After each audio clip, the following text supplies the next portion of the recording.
येन चराचरं तत्पदं दर्शितं येन तस्मै श्री गुरुवे नमः। तस्मै श्री गुरुवे नमः। तुम पूर्ण परमात्मा प्रभु, तुम पूर्ण जगदीश,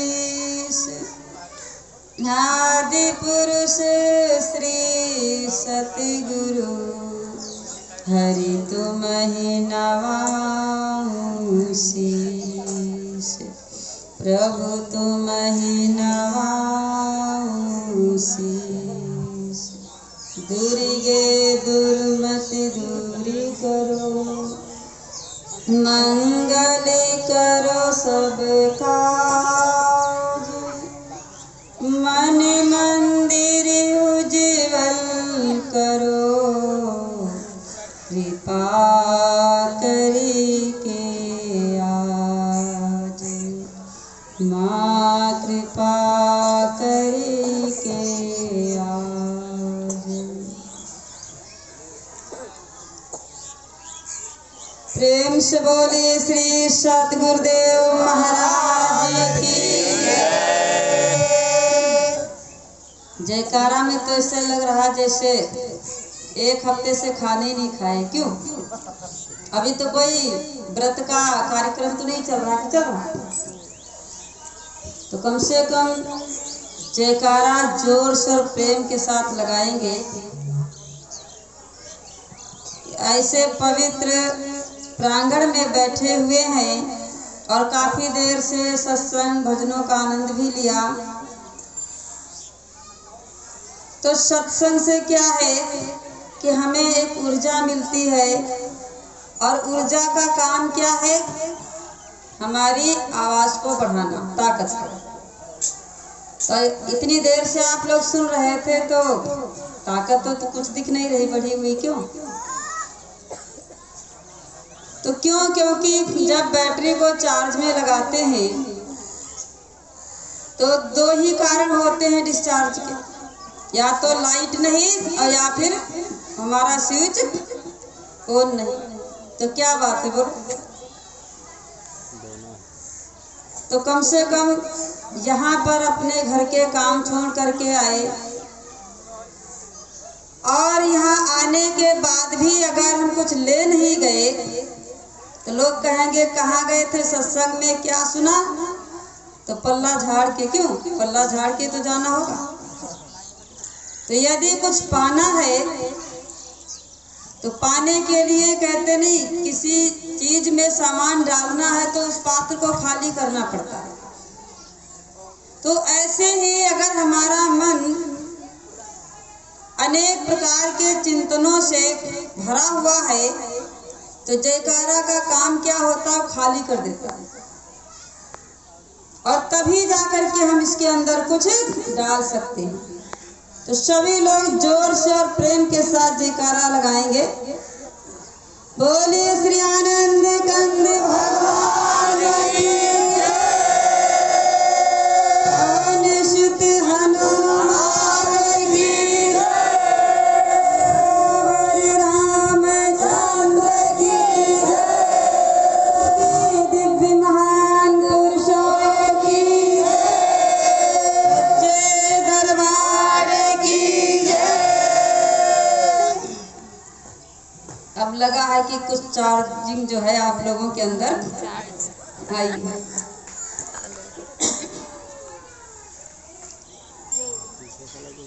मंचासीन पूजनीय महात्मा जी,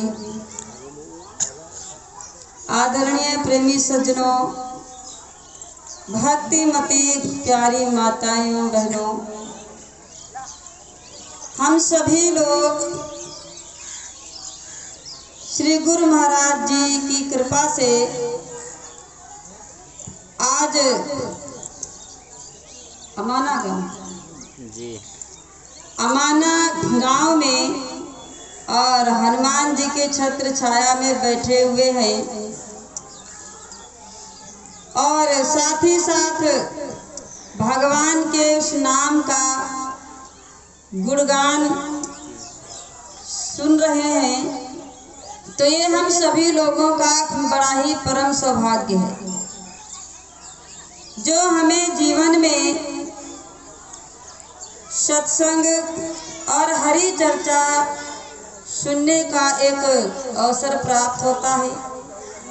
क्योंकि हमारे शास्त्रों में लिखा है कि जब भगवान की जीव के ऊपर विशेष कृपा होती है तो सबसे पहले क्या होता है कि उसके जीवन में संतों का सानिध्य प्राप्त होता है।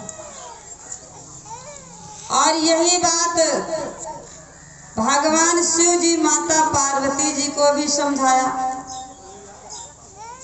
कहते हैं गिरिजा संत समागम समन लाभ कछुआन और बिन हरि कृपा न होय सो गावहि वेद पुराण। भगवान शिव जी कहते हैं कि हे भवानी, जीवन के अंदर जो संतों के समागम के समान लाभ होता है वो संसार में किसी भी कीमती से कीमती वस्तु प्राप्त करने से भी नहीं होता है। तो आज वही अवसर हमारे जीवन में आया हुआ है। और वैसे भी जब हम भगवान की आरती करते हैं, पूजा करते हैं, तो उस आरती में भी भगवान से हम यही प्रार्थना करते हैं कि विषय विकार मिटाओ, पाप हरो देवा और श्रद्धा भक्ति बढ़ाओ संतन की सेवा। बहुत अच्छी बात। लेकिन जब संत आते हैं हमारे क्षेत्र में तो लोग जो है उनसे कितनी दूरी बनाना चाहते, क्योंकि आज है क्या, व्यक्ति कहता कुछ है और करता कुछ है। वो कहेगा तो बड़ी आसानी से, पर उसकी जो सोच है वो कहा कि जैसे कथनी होती है उस हिसाब से सोच नहीं होती। अगर वो सोच भी हमारी हो जाए तो कहते कथनी मीठी खाड़ सी करनी विष की लोए, और कथनी छोड़ करनी करे तो विष से अमृत हो।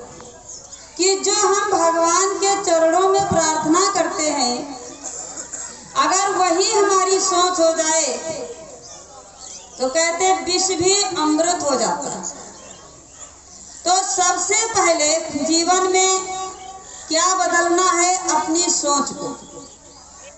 जब हम अपनी सोच बदल देते हैं, जिसके लिए हमारे संतों ने कहा कि सोच बदलो तो सितारे बदल जाएंगे, नजर बदलो तो नजराने बदल जाएंगे, किश्तियां बदलने से क्या होगा, और दिशा बदलो तो किनारे बदल जाएंगे। हमारे संत महापुरुषों ने बहुत अच्छी बात कहा कि हे मानव, अपनी सोच को बदलो। और जब आप सोच को बदल लोगे तो आप कहेंगे कि सोच, कौन सी सोच को हम बदले।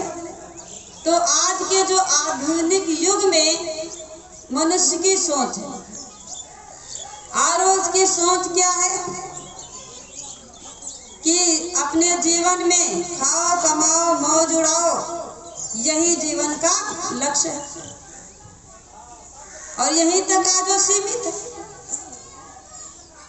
तो संत कहते हैं कि इस सोच को थोड़ा से बदलो। जैसे अभी बहुत देर से हम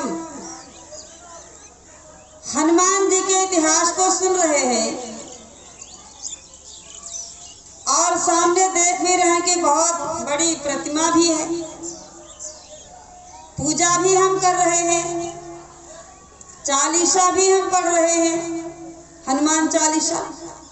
और चालीसा क्या है तो कहते नासै रोग हरै सब पीड़ा, जपत निरंतर हरमत वीरा, और भूत पिशाच निकट नहीं आवे, महावीर जब नाम सुनावे। अब आपने 40 पढ़ लिया, भूत पिशाच दूर हो गए? क्यों दूर हो गए? बोल। मान के चलो कहीं रास्ते में जा रहे हो और जिंदा व्यक्ति मिल जाए तो क्या करोगे? अगर जिंदा व्यक्ति रास्ते मिल जा रहा, आप अकेले हो और खूब 40 पढ़ते जा रहे हो, 40 पढ़ते और मिल जाए अचानक, तो बचने की कोशिश करोगे ना? अब ऐसा क्यों? हनुमान 40 भी पढ़ रहे हो और फिर भी डर नहीं जा रहा, भय नहीं जा रहा है, भ्रम नहीं जा रहा है, तो कारण क्या है? अब मान के चलो जैसे यहाँ पर आप लोग बैठे हैं और माइक बज रहा है, लाइट जल रही है, बजते बजते माइक बंद हो जाए, लाइट जलना बंद हो जाए, तो आपसे पूछे ऐसा क्यों हुआ, तो आप कहेंगे लाइट चली गई। कहाँ चली गई लाइट? बताओ, लाइट गई कहाँ? क्या आपने लाइट को आते हुए देखा? लाइट का कोई स्वरूप है? तो कहते कि जब लाइट आई कहाँ से और गई कहाँ, तो आप क्या कहेंगे? वापस चली गई पावर हाउस में। क्यों? अगर चली गई तो फिर थोड़ी दूर जा करके देखोगे तो वहां की लाइट तो जल रही, जल रही नहीं जल रही?